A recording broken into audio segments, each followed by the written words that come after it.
You're watching the NECA King. On today's episode, The Last Ronin flashback Donnie and Michelangelo. An exclusive look at these new Walmart drops, available only at the NECA King.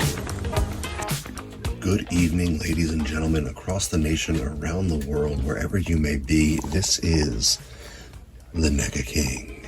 And you are tuning into a very special double stuffed episode.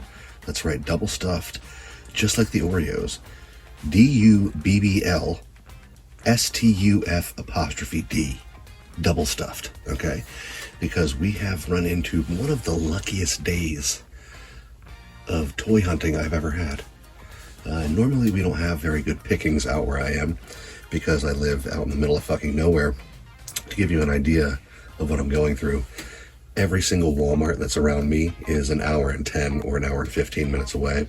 And they're all kind of rural Walmarts. They all say that they're super centers, but let's not fool each other, people. I've been to real Walmart super centers and they are not that thing.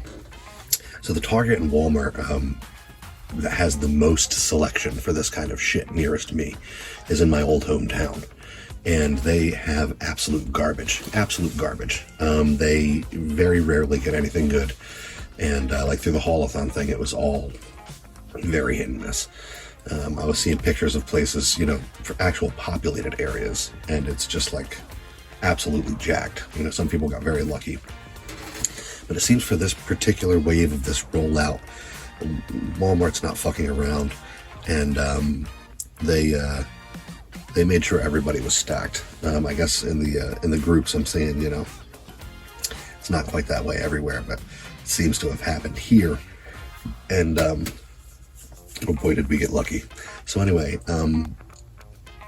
let's take these out of the box and give it a little shot to see what we're working with here. All right, here we have it. It is the Last Ronin flashback Mikey. And my gosh, just like the rest of the Last Ronin figures, what it lacks in accessories, it makes up for in detail and absolute overall aesthetic. I love the alternate head. I love the growling Mikey head. Always love a good angry expression on a Michelangelo. Got that one right there. Gosh, that is a great figure. I scoffed at that figure when I first saw the preview of it. Boy, once I held it in my hand. But yeah, these Last Ronin ones, I tell you, I didn't like him at first because it was just, I don't know, maybe it was like too raw. And I liked it a little cleaner. I liked the movie stuff, which is all like crisp and perfect. And this, you know, the figure looks like it stinks. Looks like he crawled out of the sewer. That's like the first panel in the Last Ronin comic book is Michelangelo like crawling through a shitty, diseased sewer, thinking about what's in the water and being like, fucking, I'm going anyway. Yeah, I mean, again, I kind of feel like the same way as I felt on that Raph First to Fall. Like there's not a lot for me to say about it. The figure speaks for itself. And, gosh, it's just detailed. Let's turn it around. All the packs. What's he carrying in there? That's kind of, at first, why I didn't like the Last Ronin stuff, because they're just so, like, chunky, and they're so geared down, but I guess it's the war with the Foot Clan has gotten so fucking out of control, you know? But anyway, I mean, that's a good look at the Mikey. That's not actually the one that I really wanted. The one that I really wanted was this Donatello. I'm gonna check out in a second, but let's just take another look at this. Gosh, these figures are gorgeous. I sold a bunch of stuff over the weekend. Just sort of shoring up the old bits of collection, trying to make room for new stuff. Man, I'm happy to have gotten in on this shit. All right, cool. Let's do the next one.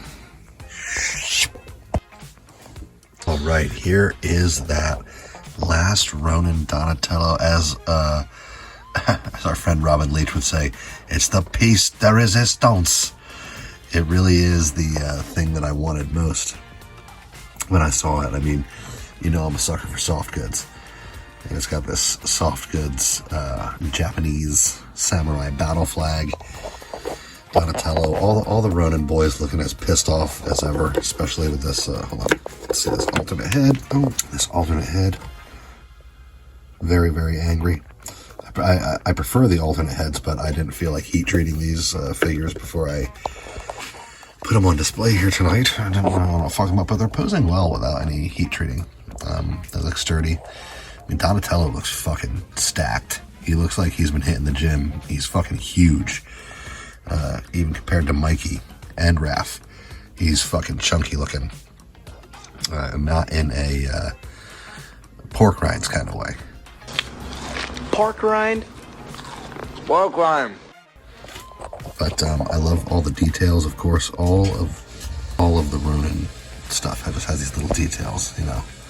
Gosh, I'm kind of taken aback. I know that this is a subdued episode. I know that I'm a little low energy, but I'm tired. It's been a long day, and I'm kind of just like, I don't know what to say about these things. I just kind of want to shut up and fucking show them to you. They're really, I don't know. There's something else about them. Let's turn them around. I don't know if I have the battle flag in. I mean, I have it in what is, I guess, supposed to be the bow staff slot.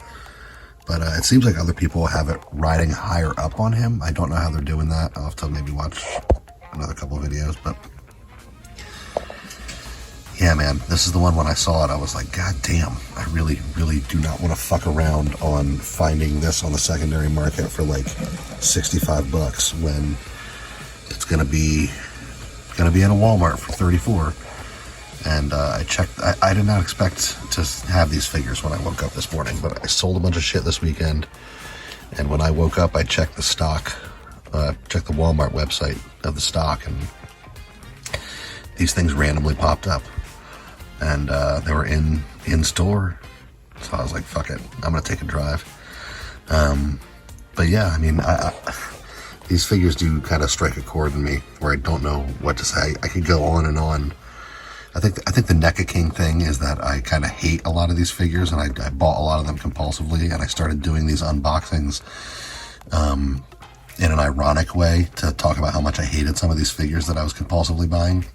But now I'm starting to not buy figures just compulsively. Of course, it is compulsively, but I'm starting to buy ones that I really, really enjoy, and selling off ones that I could give a fuck about. So replacing them with these ones that are just way better and can sit on the shelf for a lot longer, and I can just look at these and look at them and look at them. You know, that first to fall Raph, my God, they're like little statues. Love it. Like that Archie Comics slash, like that fucking Kino. Anyway, guys, check us out on the next episode of In the Halls of the N.E.C.A. That famous, infamous Michael Jackson episode is coming up very soon. Hopefully sometime next week. And I think that the Summer Sizzler is just going to continue. I'm probably going to be doing a Tuesday show all throughout the summer. It probably won't always be an unboxing because I don't really have the money for that anymore. But I'm really enjoying coming here and hanging out and seeing these things. And I think I can come up with some creative ideas for things that aren't just unboxings, because that gets old too. So anyway, guys, thanks for stopping by. Check out $1,000 Shelf. If you watched it, watch it again.